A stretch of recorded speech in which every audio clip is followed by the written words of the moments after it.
चलिए दोस्तों, आज का अगला टॉपिक है अब प्राचीन ग्रंथ। देखिए, प्राचीन ग्रंथ हमारे देश में 4 हैं: ऋग्वेद, यजुर्वेद, सामवेद और अथर्ववेद। इन चारों वेदों में से हमें आज सबसे पहले ऋग्वेद के बारे में जानना है। ऋग्वेद जो है संस्कृत भाषा में लिखी हुई एक पुस्तक है, ग्रंथ है। अब देखिए, ये जो ऋग्वेद है यह सबसे पुरानी ग्रंथ है।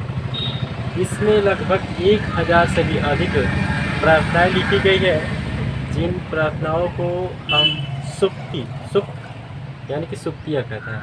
देखिए, इस ग्रंथ में बहुत सारे देवी देवताओं के लिए जो प्रार्थनाएं लिखी गई है, उनमें से मुख्य 3 देवताओं को अधिक मान्यता दी गई है।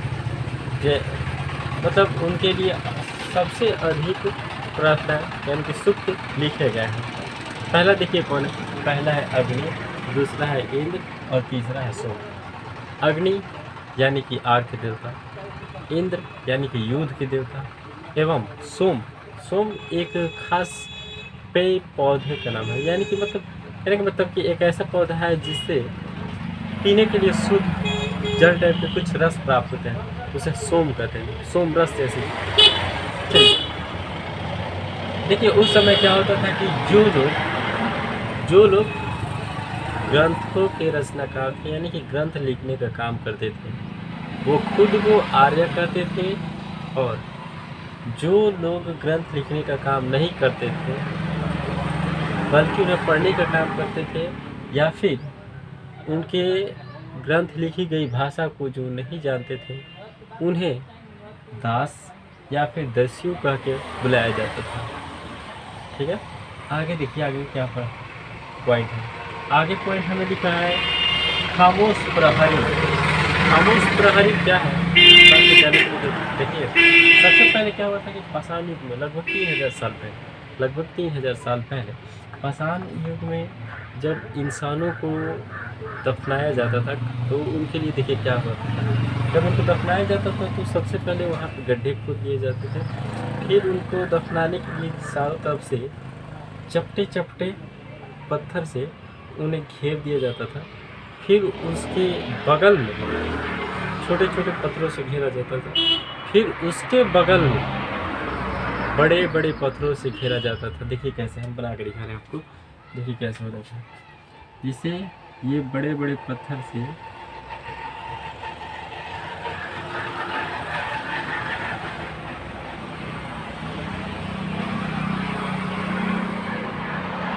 के लिए प्रयास के लिए सबसे पहले ऐसे गड्ढे में लंबे पत्थर बिछाए जाते थे, ताबूत की तरह। ताबूत की तरह ऐसे बड़े पत्थर बिछाए जाते थे। फिर उसके बाद छोटे पत्थर उसके चारों तरफ गोलाकार बिछाए जाते थे। छोटे एकदम बिल्कुल छोटे पत्थर। फिर कुछ जगह छोड़ करके उससे बड़े पत्थर उसके चारों तरफ बिछाए जाते थे।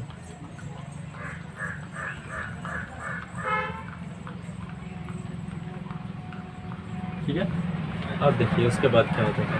जब चारों तरफ पत्थर ऐसे बिछा दिए जाते थे, तब उन्हें उस इंसान को जो मरा है उसको इस गड्ढे में दफना दिया जाता था। और इसी समय में, महापाषाण युग के समय में ही, लगभग 3000 साल पहले ही, उसमें क्या होता था कि लोग जब मरते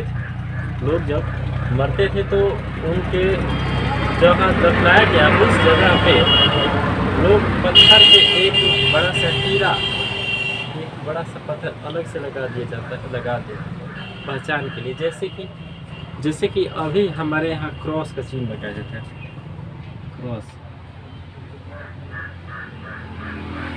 ये जो लकड़ी से होता है, लेकिन उस समय पत्थर के कोई भी आकार का कोई टीला, कोई बड़ा सा पत्थर रख दिया जाता था पहचान के लिए यहाँ पे, या फिर यहाँ पे क्रॉस का चिन्ह बना दिया जाता था पहचान के लिए। हाँ, हमारे यहाँ भी पहचान के लिए लगा दिया। अब देखिए अगला पॉइंट है कि इसमें अगला पॉइंट है पारिवारिक कारागार। हाँ, ऐसा भी होता था कि जैसे मान लीजिए कोई परिवार मरा है, जैसे कि किसी के लिए एक कब्र है, उसके परिवार में फिर किसी की मृत्यु हो गई या फिर कोई और मरा, उसके परिवार में अचानक सभी लोग 2-4 लोग मर गए। जैसे क्या होता था कि उनके लिए एक ही कब्र में उनको दफनाने के लिए जगह बनाया जाता था। जैसे कि एक ही कब्र में यहाँ पे कहीं भी जगह होल टाइप का बना दिया जाता था, जिसे पोर्ट होल कहते थे। पोर्ट होल कहते थे। उसी कब्र में उनको अंदर फिर ले जा कर के दफना दिया जाता था। ऐसा होता था पहले, लगभग 3000 साल पहले, महापाषाण युग में। महापाषाण, देखिए पाषाण युग में हमने बताया था, लघु पाषाण युग में उस समय छोटे छोटे पत्थरों की खोज हुई थी, छोटे छोटे पत्थरों का यूज होता था। और महापाषाण युग में बड़े बड़े पत्थरों का भी यूज होने लगा था।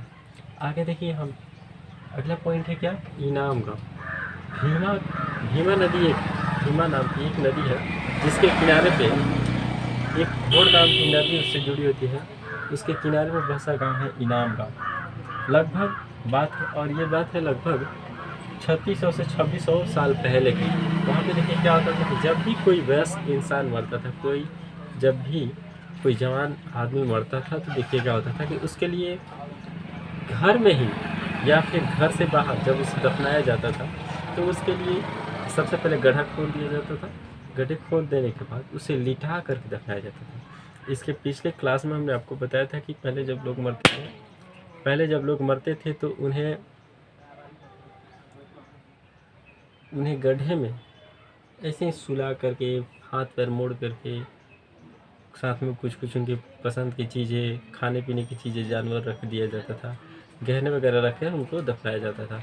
लेकिन इनाम गांव में 3600 से 2600 साल पहले की बात है कि उस समय क्या होता था कि जब कोई इंसान वहाँ पे मरता था और जब उसको घर में ही या फिर घर से बाहर दफनाया जाता था, तो उस समय उसको सीधा, वयस्क इंसान के लिए जो जवान था वो मरता था तब उसको सीधा लिटाया जाता था, और उसी समय से जो मरता है उसके सिर को उत्तर दिशा में रखा जाता था। उत्तर दिशा में सिर रख करके इंसान को लिटाना इनाम गांव से ही शुरू हुआ था। चलिए आगे हम आपको बता रहा हूँ। देखिए, इतना हम आपको बता दिए कि खामोश प्रहरी क्या होता है, इनाम गांव के बारे में। देखिए उसी समय लगभग 3500 साल की बात होती है, उसी महापाषाण युग की बात कर रहे हैं। उस समय चीन में क्या होता था, चीन में लेखन कला जो है, यानी कि लोग क्या करते थे कि हड्डियाँ, जानवर के बड़े बड़े चौड़े चौड़े हड्डियाँ लेकर के उस पर कुछ कुछ लिख दिया करते थे, और कुछ लिखने के बाद उसे जलाया करते थे। तो हड्डियों पर लिखने की असली वजह ये थी कि वो हड्डियों पर लिख करके भविष्यवाणी करते थे। हड्डियों पर लिख करके भविष्यवाणी करते थे। आखिर कैसे करते थे ये समझिए। तो सबसे पहले वो क्या करते थे, हड्डियों पर लिख देने के बाद उसे आग में डाल देते थे, जलाते थे।